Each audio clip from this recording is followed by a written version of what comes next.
Welcome to మనలా excellence. December 11 మరియు 16 మధ్యలో ద హిందూ న్యూస్ పేపర్లో వచ్చిన ఇంపార్టెంట్ ఎడిటోరియల్ ఆర్టికల్స్ని ఈరోజు చూద్దాం. ఫస్ట్ ఆర్టికల్ వచ్చేసి మనకి ఇండియా మరియు ఒమాన్ రిలేషన్స్లో. సందర్భం ఏంటంటే ఒమాన్ యొక్క సుల్తాన్ తను పదవి చేపట్టిన తర్వాత మొట్టమొదటిసారిగా ఇండియాకి రావడం జరుగుతుంది. సో ఈ సందర్భంలో ఇండియా అండ్ ఒమాన్ మధ్యలో ఉన్న రిలేషన్స్ని అంచనా వేస్తూ ఒక బ్యూటిఫుల్ ఆర్టికల్ అనేది రాయడం జరిగింది. ఎ time honoured connect that will help bridge the Gulf. అంటే హిస్టారికల్లీ ఏవైతే ఉన్న మంచి రిలేషన్స్ ఉన్నాయో అవి మనకి వెస్ట్ ఏషియాలో ఇండియాకి చాలా ముఖ్య పాత్ర వహిస్తాయి, ఏవైతే కాన్ఫ్లిక్ట్ని క్లియర్ చేయాలనుకున్న సందర్భంలో అని ఈ ఆర్టికల్ ముఖ్య ఉద్దేశం. International relations general studies paper 2. Oman relations అన్నప్పుడు బయలేటరల్ రిలేషన్స్లో వస్తుంది. అలాగే ఒక స్ట్రాటజిక్ పార్ట్నర్గా ఇండియాస్ వెస్ట్ ఏషియా గేట్వేగా కూడా మనకి ఒమాన్ని భావిస్తారు. First and foremost Oman's strategic location.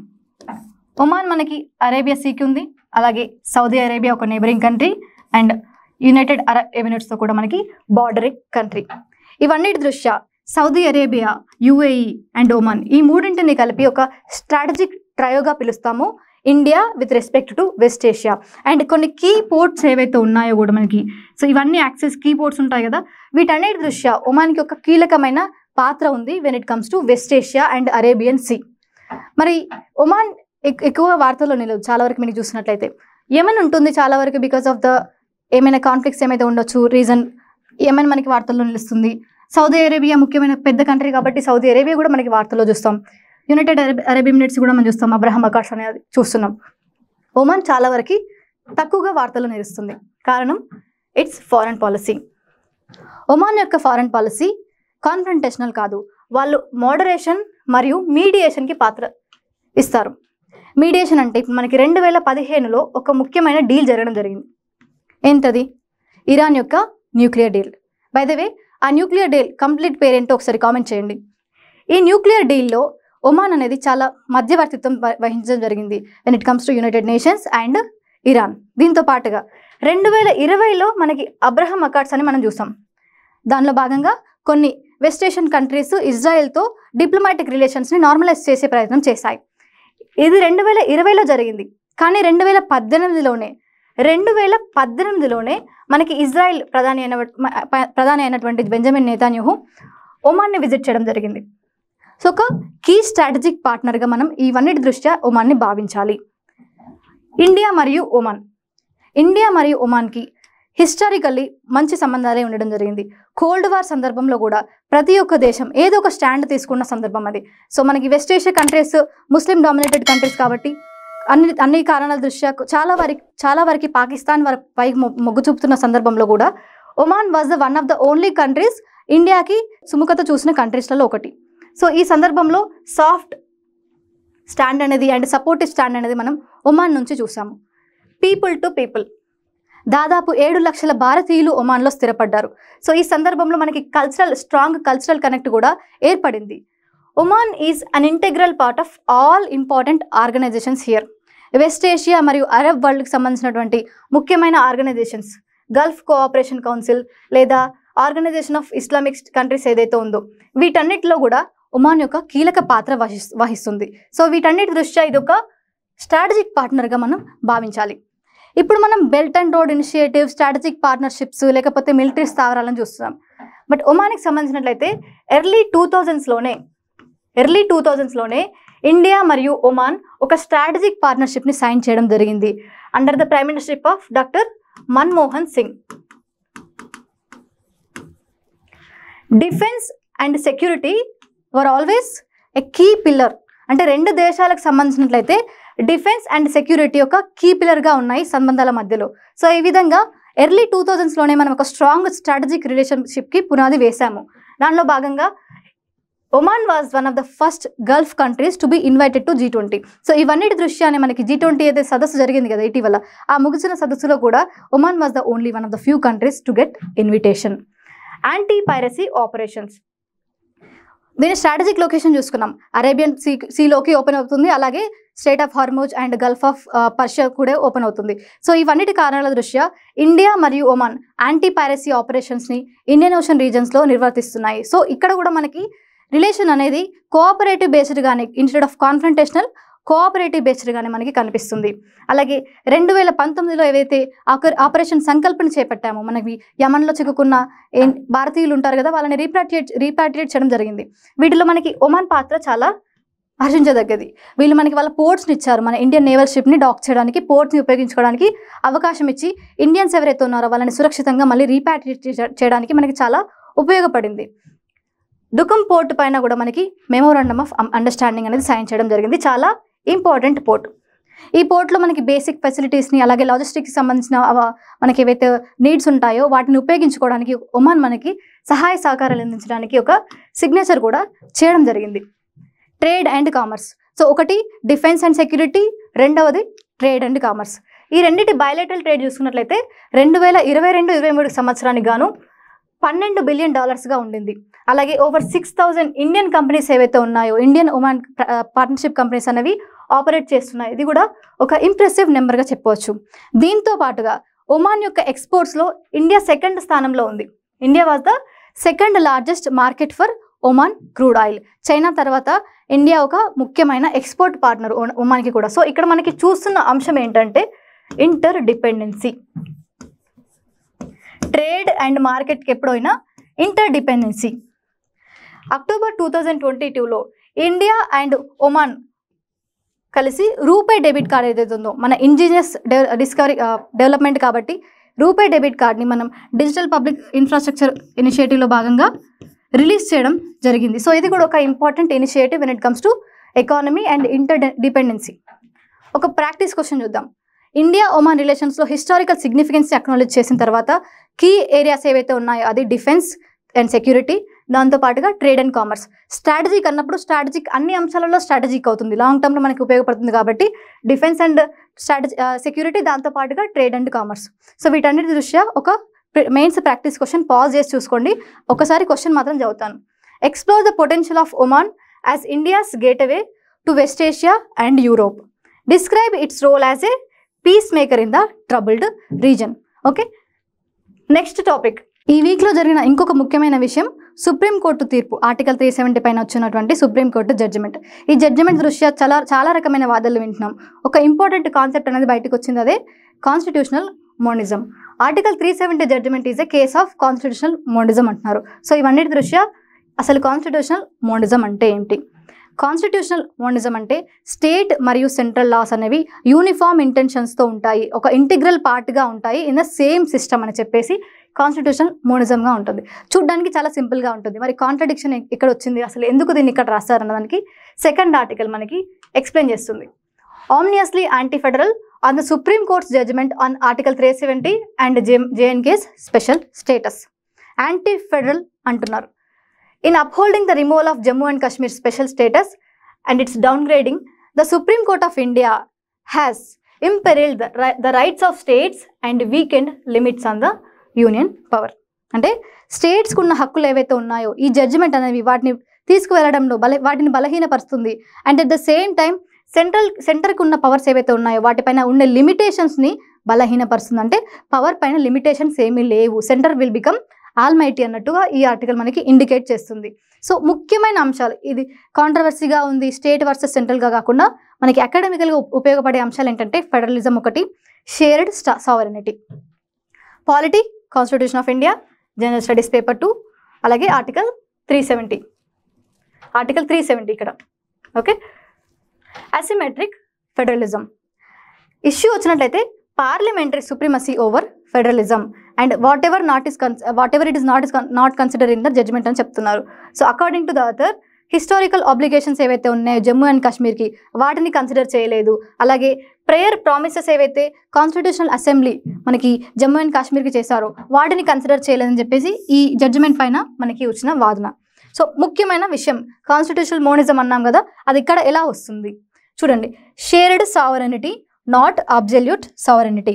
అంటే స్టేట్ మరియు సెంటర్ అనేది సావరెనిటీ షేర్ చేసుకుంటున్నాయి.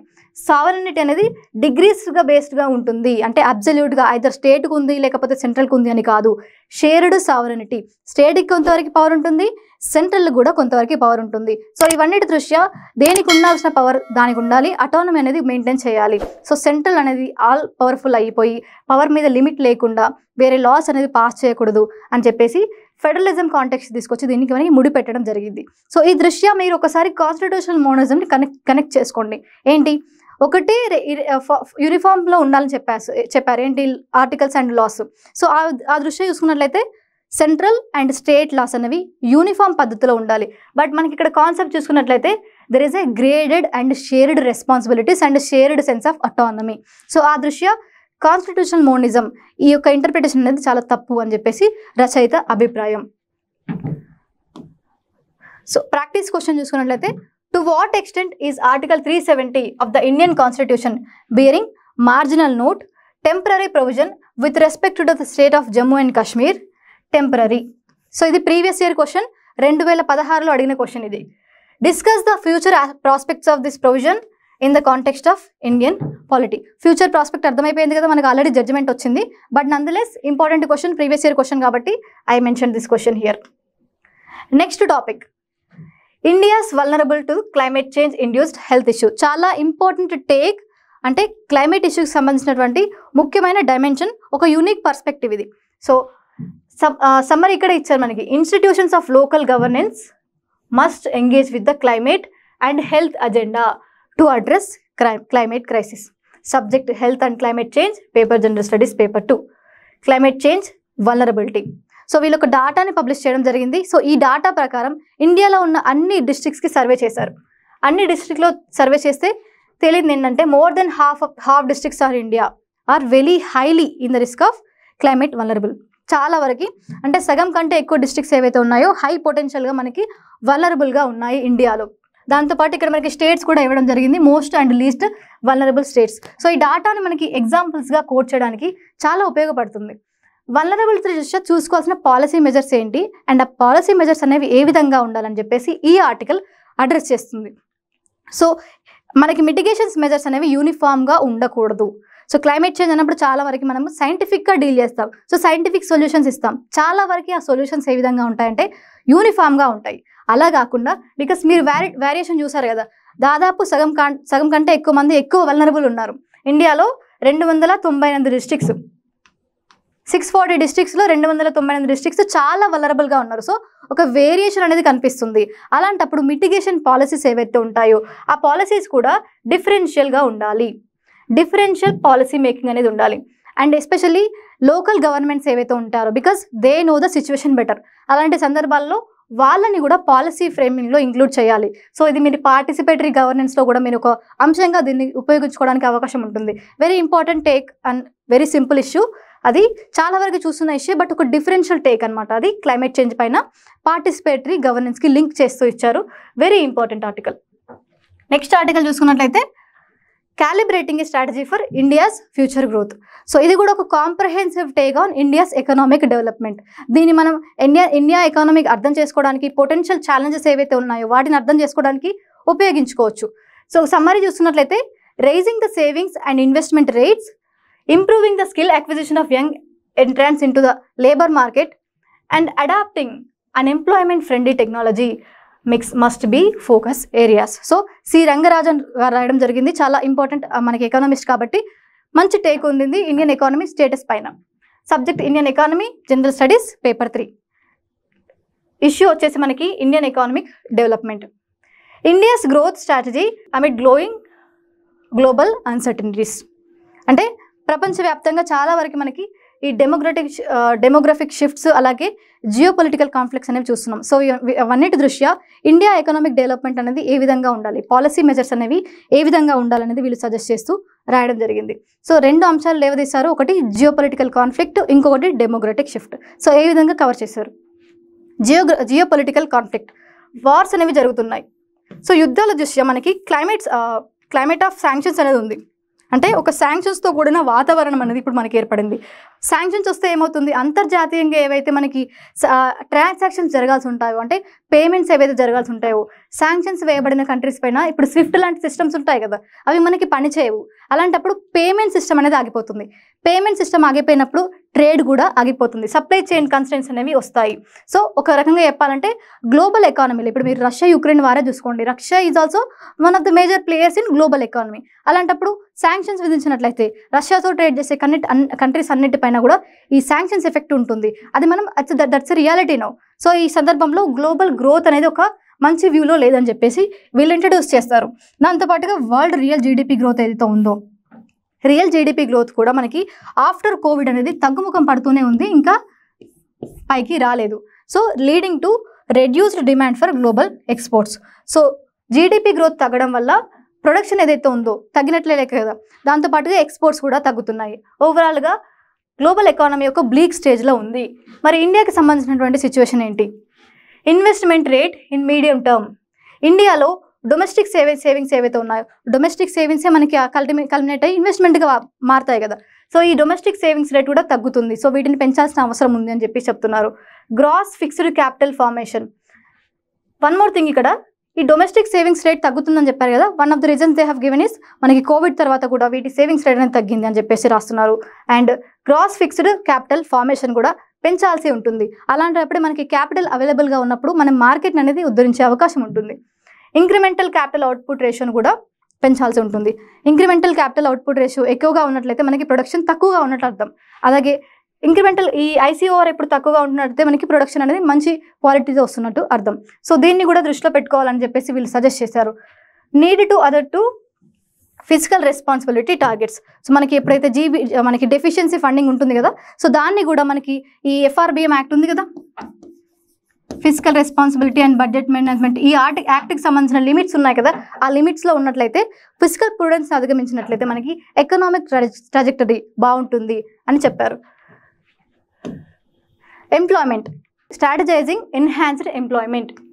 సో మనకి 2030 వరకు చూసుకున్నట్లయితే ఈ వర్కింగ్ పాపులేషన్ ఏదైతే ఉంటుందో ఇండియాలో పీక్లో ఉంటుంది. 2030 సంవత్సరానికి 68.9%, అంటే మిగిలిన 31% ఎవరైతే ఉంటారో వీళ్ళు మనకి డిపెండెంట్ పాపులేషన్. సో మన వర్కింగ్ పాపులేషన్ పీక్ మనకి 2030 సంవత్సరంలో చూస్తారు.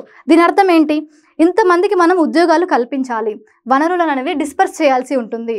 It calls for an increased allocation of resources for training and skilling India's growing working age population. The presence of progressively more labor saving innovations and technologies. అంటే ఇప్పుడు మనకి artificial intelligence అలాగే sophisticated technologies వస్తున్నాయి కాబట్టి అవన్నీ labour less అనేవి. So అలాంటి సందర్భాలలో మనం వీళ్ళందరినీ ఎంప్లాయ్ చేయాలన్నప్పుడు చాలా క్లిష్టమైన పరిస్థితి ఉంది. సో దానిని కూడా మీరు అధిగమించాలి అని చెప్పేసి వీళ్ళు పాయింట్అవుట్ చేస్తారు. And one more thing, very interesting take if you ask me, climate commitments. So చాలా వరకు మనం ఇగ్నోర్ చేస్తుంటాం. మనకి COP26 సమ్మిట్లో ఇండియా కొన్ని ముఖ్యమైన ప్లెడ్జెస్ చేసింది. 2030 వరకు 1 బిలియన్ టన్స్ కార్బన్ ఉద్గారాలను మనం తగ్గిస్తామని చెప్పేసి. ఇవన్నిటి దృష్ట్యా కార్బన్ ఇంటెన్సివ్ ఎకానమీ నుంచి మనం సఫిస్టికేటెడ్ టెక్నాలజీ వైపు, ఎలక్ట్రానిక్ వెహికల్స్ టెక్నాలజీ వైపు వెళ్తున్నాం. ఇలాంటి సందర్భంలో ఏదైతే ట్రెడిషనల్ ఏదైతే ఎకానమీ ఉందో అది తగ్గుతుంది. దాంతోపాటుగా ఈ కాస్ట్లీ ఎకానమీ వైపు వెళ్తున్నాం కాబట్టి ఇక్కడ మనకి ప్రొడక్షన్ అనేది తగ్గే అవకాశం ఉంటుంది అండ్ ఎకానమీ పైన అడ్వర్స్ ఇంపాక్ట్ అనేది చూపిస్తున్నారు. సో ఇట్లాంటి సందర్భాల్లో ఈ టెక్నాలజీ ఇంటెన్సివ్ ఎకానమీ ఉంది కదా, దాంతోపాటు మనం సర్వీస్ సెక్టర్ ఎకానమీ పైన ఎక్కువగా దృష్టి చూపించాలని వీళ్ళు చెప్తున్నారు. ఎవరైతే నాన్ అగ్రికల్చర్ నుంచి వస్తారో వాళ్ళని అకామిడేట్ చేయడానికి, అలాగే హైలీ టెక్నాలజికల్ సంబంధించినటువంటి ఫీల్డ్స్ వస్తున్న సందర్భంలో మనం కొన్ని క్రియేటివ్ పద్ధతుల్లో స్కిల్ ఎన్రిచ్మెంట్ చేసి ఎంప్లాయ్మెంట్ అనేది ఇవ్వాలి అని చెప్పేసి వీళ్ళు చెప్పడం జరుగుతుంది. సో ఇది ఈ వారంలో వచ్చిన ముఖ్యమైన ఆర్టికల్స్. ఈ ఎకానమీకి సంబంధించినటువంటి ఒక ప్రాక్టీస్ క్వశ్చన్ ఇక్కడ, list out the persistent challenges for Indian economy to grow at an annual rate of 7% in the next decades. So మనం అన్ని డిస్కస్ చేసిన ఛాలెంజెస్ని కాంప్రహెన్సివ్గా ఒక అప్రోచ్ లాగా రాయండి. ఈ వారంలో వచ్చిన ముఖ్యమైన ఎడిటోరియల్స్ అండ్ అంశాలు ఏవైతే ఉన్నాయో అవన్నిటిని మనం డిస్కస్ చేసాము. Thank you for watching.